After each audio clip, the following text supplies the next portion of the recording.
ଆଦର୍ଶରେ ଅନୁପ୍ରାଣିତ ହୋଇ ଦଳରେ ଯୋଗ ଦେଇଥିବା ସମସ୍ତ କର୍ମୀ ବିଜେପି ଦଳ ଏବଂ ସମସ୍ତ ନେତୃମଣ୍ଡଳୀ ସମସ୍ତଙ୍କୁ ମୁଁ ଅଶେଷ ଅଶେଷ ଧନ୍ୟବାଦ ଦଉଛି।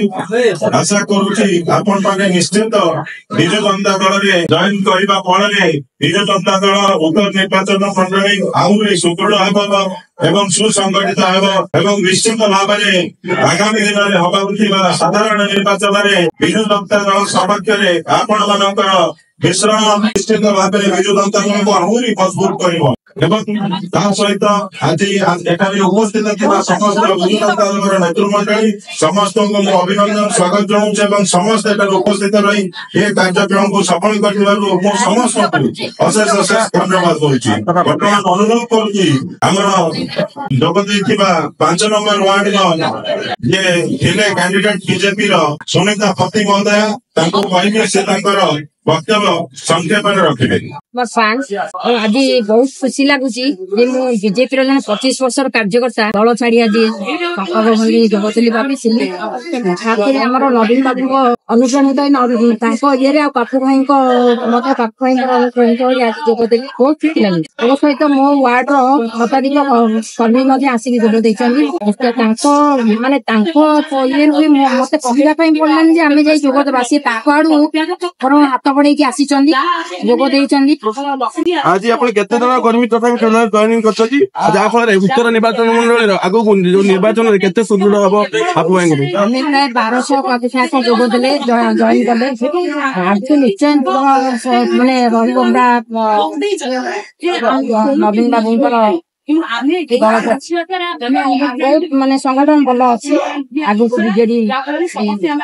ମୁଁ ତାଙ୍କର ସାମ କାର୍ଯ୍ୟକଳାପ ବି କରିଛି ପ୍ରତ୍ୟେକ ୱାର୍ଡରେ ପଞ୍ଚାୟତରେ କୋଭିଡଠୁ ପ୍ରତ୍ୟେକ ଦିନରେ କଥାରେ କାମ କରେନି, ମୁଁ କାମ କରେଇକି ଦେଖେ, ଖାଲି କଥା ଗପେନି। ପ୍ରତ୍ୟେକ ଜିନିଷରେ ଭାରତୀୟ ଜନତା ପାର୍ଟିରେ ଯୋଉମାନେ ଥିଲେ ସେ ଜାଣିଥିବେ ମୁଁ କୋଉ କାର୍ଯ୍ୟକର୍ତ୍ତା, ମୁଁ କଣ କାମ କରେ।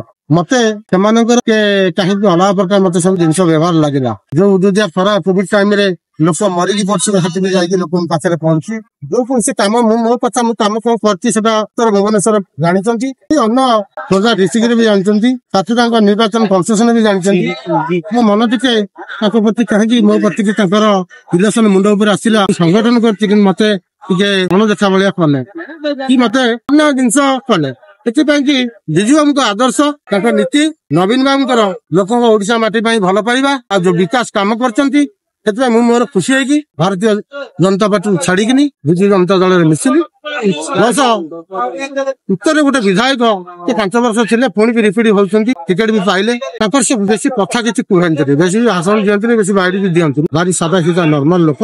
ପ୍ରତ୍ୟେକ ଗଳି ମନ୍ଦିରରେ ପ୍ରତ୍ୟେକ ଦିନ ଯାଇ ପହଞ୍ଚନ୍ତି। କାହାର ଗୋଟେ ଗରିବ ଲୋକ ଯଦି ହେଇଥିବ ବି ତାର ଜନ୍ମଦିନ ତାର ଛୁଆର କରିଥିବ କି ଝିଅର କରିଥିବ, ବାପୁ ଭାଇ ଯାଇ ସେଠି ପହଞ୍ଚିଯିବ, ପଛଘୁଞ୍ଚା ଦିଏନି। ଏତେ ସୁନ୍ଦର ମୁଁ ଦେଖେ ଯେତେ ବିଧାୟକ ଅଛନ୍ତି ସେ ଭିନ୍ନ ବିଧାୟକ। ଆଜି ଜନଗହଳି ପୂର୍ଣ୍ଣ ଯେତେ ଲୋକ ଥିଲେ ଉତ୍ତର ବିଧାୟକ ଶଶାନ୍ତ ରାଉତ ଆଗକୁ ଯୋଉ ନିର୍ବାଚନ ମଣ୍ଡଳୀରେ କେମିତି ଆପଣଙ୍କ ତାଙ୍କର ଆଭିମୁଖ୍ୟ ହବ? ମୁଁ ମୋର ବ୍ୟକ୍ତିଗତ କଥା କହୁଛି, ମୋର ଯୋଉ ସଂଗଠନ ଅଛି ସଂଗଠନ ପୁଣି କାଲିଠୁ ମୋର ଜାରି ରହିବ। ପୁଣି ପ୍ରତ୍ୟେକ ଗଳି ପଞ୍ଚାୟତରେ ମୋ ଟିମ୍ ନେଇକି ଯିବି। ମୋର କୋଉଠି ୱାର୍ଡ ନାହିଁ, ପ୍ରତ୍ୟେକ ୱାର୍ଡରେ ମୁଁ ବାପୁ ଭାଇ ସାଙ୍ଗରେ କଥା ହେଇଛି। କଟକ ଭୁବନେଶ୍ୱର ଉତ୍ତର ନିର୍ବାଚନ ମଣ୍ଡଳୀରେ ପ୍ରତ୍ୟେକ ୱାର୍ଡରେ ମୁଁ ପଶି ପଞ୍ଚାୟତରେ ବସି ସଂଗଠନ କରିବି। 2 ମାସ ଶୋଇବିନି ଇଲେକ୍ସନ ଭୋଟିଂ ହବା ପର୍ଯ୍ୟନ୍ତ।